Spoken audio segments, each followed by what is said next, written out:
Pria ini baru bebas penjara. Dia girang berteriak akan jadi miliarder, sampai napi lain mengira dia gila. Tiba-tiba dia terjatuh. 2 tahun lalu, Xiaohei, pencuri ulung, mencuri berlian 2 miliar. Namun rekannya, Awei, berkhianat dan menembak teman mereka. Suara tembakan memicu kedatangan polisi, membuat Xiaohei panik dan bersembunyi di gedung konstruksi. Ia merangkak ke ventilasi dan menempelkan berliannya di sana. Sebelum ditangkap polisi, ia berjanji dalam hati akan kembali mengambilnya. 2 tahun berlalu, istrinya melahirkan bayi laki-laki yang sehat. Namun gedung itu kini telah berubah menjadi kantor polisi. Hal ini membuatnya kesal hingga menghentakkan kaki. Lalu ia menarik seorang nenek berusia 80 tahun. Mendengar itu, Xiaohei, Bagaimana cara masuk ke saluran ventilasi di lantai 3? Melihat kurir pengantar makanan, Xiaohei langsung mendapat ide bagus. Muncullah tokoh utama kita dengan wajah muram, gigi tonggos, dan mata juling. Penyamaran yang membuatnya tak dikenali bahkan oleh ibunya sendiri. Ia masuk ke kantor polisi untuk mengantar pizza. Tapi petugas di meja depan bilang bahwa untuk naik ke lantai 3 harus membawa lencana polisi atau memakai borgol. Mendengar itu, Xiaohei sadar memakai borgol tidak mungkin, tapi lencana masih bisa diusahakan. Kebetulan ada polisi magang yang sedang diajari cara menggesek kartu akses di sana. Xiaohei menyerahkan pizza ke polisi magang untuk diantar ke lantai 3, lalu pergi. Kartu akses pun didapat. Ia lalu meminta pamannya membuatkan identitas polisi palsu berprestasi. Di rumah, ia mempelajari istilah kepolisian lewat film. Besoknya, Xiaohei ke kantor polisi dengan jas rapi. Saat lift terbuka, ia tertegun melihat banyak polisi bersenjata di dalamnya. Sebagai pencuri, ia takut, tapi demi berlian ia memberanikan diri. Ia meniru polisi di sampingnya yang bersedekap agar tenang. Di lantai 3, ia menemukan ventilasi di toilet wanita.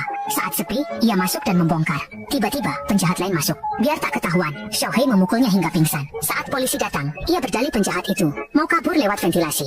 Aku berhasil mencegahnya tepat waktu. Kamu siapa? Aku polisi baru pindahan, katanya sambil menunjukkan lencananya. Karena kekurangan orang, kepala polisi tidak curiga. Lihat Xiaohei, profilnya sangat hebat. Kepala polisi langsung menyuruhnya menyelidiki kasus bersama Xiao Shuai. Padahal dia pencuri, mana mungkin bisa kerja polisi. Dia beralasan belum terbiasa dan ingin di kantor saja, tapi tetap ditarik Xiao Shuai. Tak disangka, TKP-nya ternyata kasus pencurian rumah.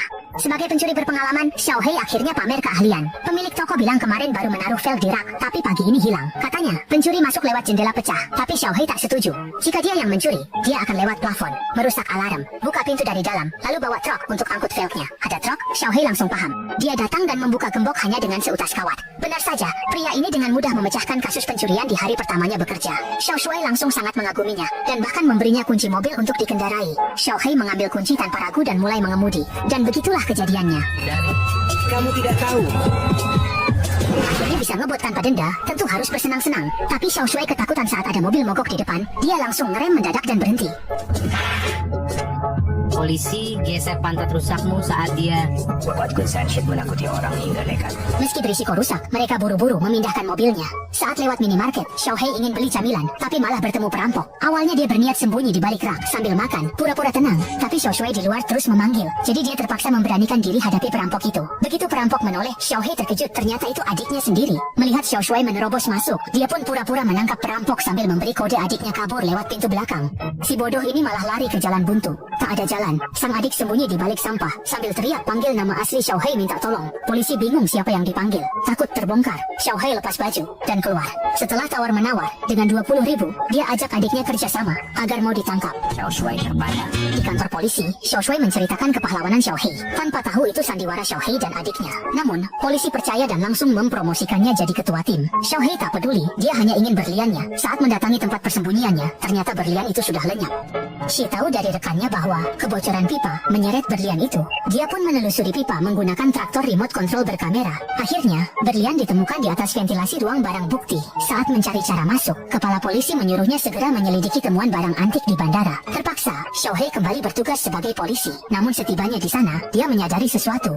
Tempat ini dikuasai agen federal. Mereka membiarkan orang luar menjaga ketertiban agar tak berebut jasa. Xiaohei yang kesal membawa anak buahnya pergi. Di jalan, Xiaohei berkata, agen itu tak tahu apa-apa. Ini bukan sekadar penyelundupan antik, tapi narkoba. Mereka memakai barang antik rusak sebagai pengalih, padahal narkobanya lewat jalur lain. Rekannya bertanya, bagaimana kamu tahu? Xiaohei berbohong, mengaku pernah menangani kasus serupa. Trik lama pengedar narkoba. Xiao Shuai pun memanggil bantuan udara. Helikopter segera menemukan mobil mencurigakan, dan Xiao Shuai langsung mengejarnya. Di lampu merah, mereka menemukan 2 pengedar dan sekotak tepung di bak truk. Xiaohei kembali mengungkap kasus besar. Ia sempat ingin mengambil berlian di ruang bukti, tapi polisi menyuruhnya menginterogasi pelaku. Kepala polisi bilang, kalau kamu bisa buat mereka bicara, kamu bebas keluar masuk ruang barang bukti. Xiaohei bingung, kenapa cuma dia yang disuruh? Tapi demi berlian, dia tidak menolak. Akhirnya, kekesalannya dilampiaskan ke pelaku. Dia menghajar mereka habis-habisan, bahkan menjepit kepala salah satunya di pintu, sampai rekan-rekannya merasa puas. Bukan latihan polisi tapi selevel Navy SEAL. Siksaan buat pelaku mengaku dan dia dapat maunya. Di ruang bukti, tepung sitaan tepat di bawah ventilasi. Dia merogohnya dan langsung menemukan berlian itu. Dia sangat gembira. Akhirnya, berlian itu didapat. Saat hendak menciumnya, tiba-tiba kepala polisi berteriak dari luar. Kaget, dia menjatuhkan berliannya ke tumpukan tepung. Agen federal datang mengambil alih kasus dan akan membawa semua tepung itu. Atas dasar apa? Itu sitaan kami. Tapi kami tak berani melawan. Si pria ingin mengambil berliannya tapi takut ketahuan polisi. Tak mau diam saja melihat berlian itu dibawa. Dia usul, gunakan saja tepung ini jadi umpan pancing ikan besar. Dia pun ditanya, apa kamu bersedia mengawalnya? Mau jadi mata-mata? Xiaohei, meski tak mau, tetap harus melakukannya. Xiaohei yang tadinya polisi gadungan jadi bandar narkoba palsu. Tanpa sadar dia sudah lama diawasi Huang Mao, mantan rekannya. Saat Xiaohei mencuri berlian, demi bagian lebih banyak, dia memukul mati Huang Mao. Rekan lain jatuh menimpa mobil polisi, hingga polisi datang. Kembali ke Xiaohei, dia tiba di lokasi transaksi. Mumpung lawan belum datang, dia masuk truk dan mengambil berlian di dalam tepung. Namun, sebelum sempat sembunyi, Huang Mao masuk menodongkan pistol. Huang Mao merebut berlian itu, dan saat mau menembak, tiba-tiba truk ditarik magnet besar. Bandar memakai kren untuk memindahkan truk ke gudang terdalam. Tiba di sana, Huang Mao langsung ditodong dan dilucuti. Agar selamat, dia menuduh Xiaohei sebagai mata-mata polisi. Xiaohei membela diri dan mengaku sebagai pembunuh bayaran.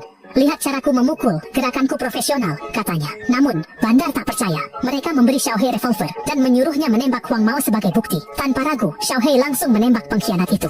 Tak disangka, bandar itu kembali memasukkan peluru ke pistol. Kamu harus benar-benar membunuhnya untuk membuktikan kamu bukan polisi. Xiaohei ragu, jika dia membunuh Huang Mao, dia akan jadi pembunuh. Saat identitasnya hampir terbongkar, polisi tiba-tiba menyerbu masuk. Semua orang panik melarikan diri, tapi Xiaohei tetap mengawasi Huang Mao. Serahkan berlian itu, maka aku akan membiarkanmu pergi, katanya. Saat berhadapan, Xiaohei melihat seorang bandar hendak menyerang Xiao Shuai dari belakang. Tak tega melihat Xiao Shuai dalam bahaya, ia terpaksa melepas niat mengambil berlian demi menyelamatkannya. Xiao Shuai membalikkan keadaan dan menyerang balik. Namun, Huang Mao kabur bermobil. Xiaohei melompat ke mobil. Saat keluar bagasi, Huang Mao sudah sampai perbatasan Meksiko. Karena Huang Mao hendak menerobos, Xiaohei terpaksa melompat turun. Semua mobil polisi berhenti tepat di garis perbatasan. Ayo cepat kejar, tunggu apa lagi? Kita tidak bisa, kita tidak punya wewenang melintasi perbatasan. Wewenang itu omong kosong, lihat saja aku. Dia langsung menyalakan mobil dan terus mengejar. Karena hanya tersisa satu peluru, dia khawatir tidak akan kena. Jadi, dia mengambil pistol suar, lalu menembakkannya ke dalam mobil Huang Mao. Seketika, mobil itu dipenuhi asap, hingga Huang Mao tidak bisa melihat. Xiaohei kemudian menyesuaikan posisi mobilnya, menginjak rem dengan keras, dan menabrak mobil Huang Mao hingga terguling ke samping. Saat Huang Mao keluar mobil, mereka berhadapan lagi. Xiaohei memberi dua pilihan, serahkan berliannya, atau ditangkap polisi Meksiko. Melihat polisi mendekat, Huang Mao ragu. Xiaohei langsung menendangnya, memborgolnya ke mobil, lalu pergi membawa berlian. Huang Mao mencoba mencabut pistol untuk menyerang diam-diam, tapi Xiaohei sudah waspada. Sesaat sebelum Huang Mao menembak, Xiaohei berbalik dan menembaknya mati. Ini tak cuma singkirkan pengkhianat secara sah, tapi rahasia berlian pun aman. Sekali dayung, dua pulau terlampaui. Tak disangka, Xiao Shuai mendekat dan bilang, aku sudah lama tahu identitasmu. Xiaohei ketakutan, mengira akan ditangkap, tapi Xiao Shuai lanjut, kami tak bisa bertindak karena kamu sudah di luar perbatasan negara. Xiaohei pun senang dan mengaku suka kekuasaan itu. Di akhir cerita, kedua sahabat batal berpelukan karena takut melanggar aturan, jadi mereka bersalaman saja. Setelah berpamitan, Xiaohei membawa berlian 500 juta ke Meksiko untuk pensiun dan hidup lebih bermakna.